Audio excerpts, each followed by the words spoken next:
Quelques semaines à peine, des responsables australiens et néo-zélandais souriants ont déclaré aux journalistes que suffisamment de pays avaient officiellement ratifié le partenariat transpacifique pour permettre la suppression des obstacles commerciaux.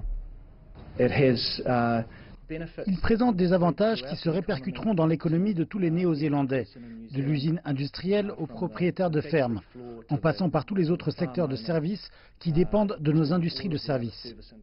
Il y a moins de 2 ans, le président des États-Unis, Donald Trump, annonçait que son pays se retirait de l'accord historique du Pacific Rim, un accord régional de libre-échange visant à supprimer les barrières douanières.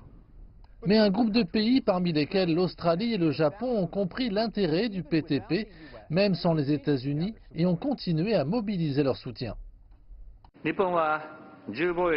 En tant que promoteur du libre-échange, le Japon travaillera à la promotion de règles libres et équitables à l'échelle mondiale. Le Vietnam est devenu le dernier des 11 pays impliqués à ratifier officiellement cet accord, qui englobe plusieurs pays extérieurs à l'Asie, tels que le Mexique, le Chili et le Pérou.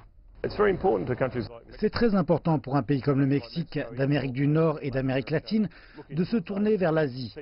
Le PTP lui fournit un très bon mécanisme. Il en va de même pour le Chili, le Pérou et d'autres. En ce qui concerne la région Asie-Pacifique et en particulier le rapprochement des économies latino-américaines et asiatiques. Les 11 pays de l'accord représentent environ 13% du produit intérieur brut mondial. Avec les États-Unis, cette part s'élève à 40%. La semaine dernière, le Premier ministre australien Scott Morrison déclarait que la porte permettant aux États-Unis de rejoindre l'accord restait ouverte. Je sais qu'il existe des questions légitimes concernant les accords commerciaux, mais la solution aux pratiques commerciales déloyales perçues est plus susceptible d'être trouvée autour d'une table de négociation que dans la construction d'une guerre tarifaire.